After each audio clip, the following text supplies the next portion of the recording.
মুখলধাৰ বৰষুণৰ ফলত জলমগ্ন নুমলীগড়ৰ কেইবাখনো গাঁও হাবিগাঁও শান্তিপুৰ গৰঙা পুৰা জংঘল পাৰ্বতীপুৰ বিষ্ণুপুৰ এতিয়া বানৰ কবলত আমি এই মুহূৰ্তত আপোনালোকক নুমলীগড়ৰ কিছু পৰিৱেশ দেখাব বিচাৰিছো কেনেকুৱা ধৰণৰ পৰিস্থিতি প্ৰশাসনে কেনেকুৱা ধৰণৰ ব্যৱস্থা গ্ৰহণ কৰিছে বানাক্ৰান্তৰ বাবে বানপীড়িতসকলৰ বাবে আমাক পৰিৱেশ দেখাব সাংবাদিক বিভাস শইকীয়াই উপস্থিত আছো নুমলীগড়ৰ কাখৰীয়া হাবিগাঁও গেজিং অঞ্চলত মই উপস্থিত আছো যি ধাৰাসাৰ বৰষুণৰ ফলত এতিয়া এই হাবিগাঁও গেজিং অঞ্চল এতিয়া পানীৰে উপচি পৰিছে প্ৰথমে মই পৰিৱেশটো মোক সতীৰ্থই দেখাইছে যি প্ৰায় এই হাবিগাঁও অঞ্চলত দুখৰ ঘৰ পানীৰে উপচি পৰিছে যি ধাৰাসাৰ বৰষুণৰ ফলত উপচি পৰিছে সমগ্ৰ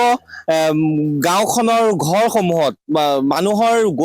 থাকিবলৈ অসুবিধা সৃষ্টি হৈছে দেখা পোৱা গৈছে যে গৰু ছাগলী সকলো উটি গৈছে বুলি আমি জানিব পাৰিছো স্থানীয় লোক আছে মই স্থানীয় লোকৰ পৰা মই প্ৰথমে জানিব বিচাৰিম মই আপোনাৰ পৰা জানিব বিচাৰিম কেতিয়াৰ পৰা পানীটো আহিছে ধাৰাসাৰ বৰষুণৰ ফলতে হৈছে নে কিবা বেলেগ অসুবিধা হৈছে ধাৰাসাৰ বৰষুণ ফলতে হৈছে কি আপোনাৰ ইয়াত অনিষ্ট হৈছে অনিষ্ট মানে আৰু হাঁহ মুৰ্গী এইবিলাকতো নাই ভিতৰতো কি খাই হৈছে বয় বস্তু আৰু এতিয়া প্ৰধানকৈ আমাৰ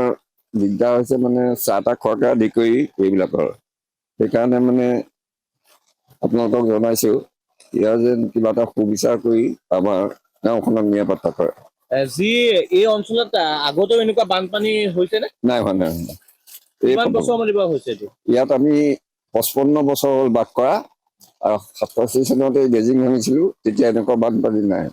কিন্তু এই বছৰ দেখি আমি অকণমান নিজে আচৰিত হৈছো যে কেনেকে হ'বলৈ পালে হয় যি ধাৰাসাৰ বৰষুণৰ ফলত এতিয়া জলমগ্ন হৈ পৰিছে আৰু এজন লোক আছে মই তেওঁৰ পৰা জানিব বিচাৰিম বিশেষকৈ এই অঞ্চলটো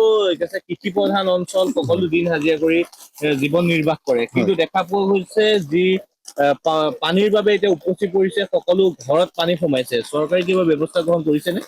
চৰকাৰৰ প্ৰতিনিধি বুলিবলৈ আমাৰ ইয়াত পানীটো কালি দিনৰ পৰাই বাঢ়ি আছে ৰাতিপুৱাৰ পৰাই পানীটো বাঢ়ি আছে কিন্তু পানীটো এনেকৈ বাঢ়িলে গোটেই ৰাতিটোৰ ভিতৰত আমাৰ মানে কোনো মানুহৰ ব্যৱস্থা নাই চব মানুহ শুই নিৰপালি দি আছে হাঁহ কুকুৰা গৰু ছাগলী প্ৰায় যথেষ্টখিনিয়ে তাৰমানে আৰু এনেকুৱা এটা অৱস্থা হৈছেগৈ যে আমাৰ সৰু সৰু ল'ৰা ছোৱালীখিনিক চাহ অকণ দিবলৈ ভাত কেইটামান বনাবলৈ আমাৰ জেগাই নাই তাৰমানে নিজে থাকিবলৈ জেগা নাই আমি পানীৰ ওপৰত থাকিব লগা হৈছে যি জিলা প্ৰশাসনক অৱগত কৰা হৈছে নাই যি এতিয়া পানীয়ে উপচি পৰিছে যি তেওঁলোকক উদ্ধাৰ অভিযান কৰিবলৈ দি কেম্প বনাবলৈ নাই তেনেকুৱা কোনো ব্যৱস্থা নাই কোনো অহা নাই এতিয়ালৈকে আমি গাঁওবুঢ়াৰ লগতো যোগাযোগ কৰিছিলো আমাৰ গাঁওবুঢ়াও এতিয়ালৈকে আমাৰ ইয়াত আহি দেখাহি নাই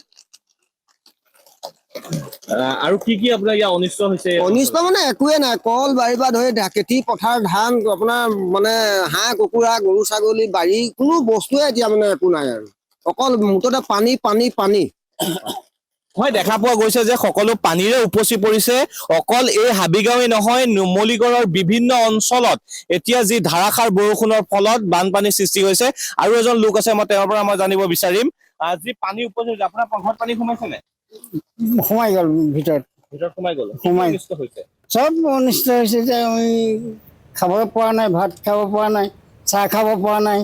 কেতিয়াৰ পৰা পানীটো আহিছে একদম কালি তোমাৰ ৰাতিপুৱাৰ পৰা হৈ আছে ক'ৰ পৰা পানীটো হৈছে এতিয়া ক'ৰ পৰা মানে বৰষুণৰ পৰা হৈছে এইটো পানীটো বৰষুণৰ পৰা হৈছে হয় চৰকাৰে কিবা ব্যৱস্থা গ্ৰহণ কৰিছে একো পোৱা নাই আমি এতিয়ালৈকে যোৱাবাৰ তেনেকুৱা কৰিলে আমাক ঠগি দিলে বিশেষকে এই অঞ্চলত যোৱা বছৰো পানী হৈছিল কিন্তু কম পৰিমাণে পানী হৈছিল কিন্তু দেখা পোৱা গৈছে যে এই অঞ্চলত এতিয়া ধাৰাসাৰ বৰষুণৰ ফলত জলমগ্ন হৈ পৰিছে মই প্ৰথমে নুমলীগড়ৰ বান পৰিস্থিতি কিছু আমাক দেখুৱালে সাংবাদিক বিভাস শইকীয়া আমি বিভাসক ধন্যবাদ জনাইছো আৰু এনেদৰে নুমলীগড়তো এক অভাৱনীয় পৰিস্থিতিৰ সৃষ্টি হৈছে কিন্তু বানাক্ৰান্তসকলৰ ক্ষেত্ৰত যেনেদৰে আচলতে ব্যৱস্থা গ্ৰহণ কৰিব লাগিছিল তেনেদৰে ব্যৱস্থা গ্ৰহণ নকৰাৰ অভিযোগ উত্থাপন কৰিছে প্ৰশাসনৰ বিৰুদ্ধে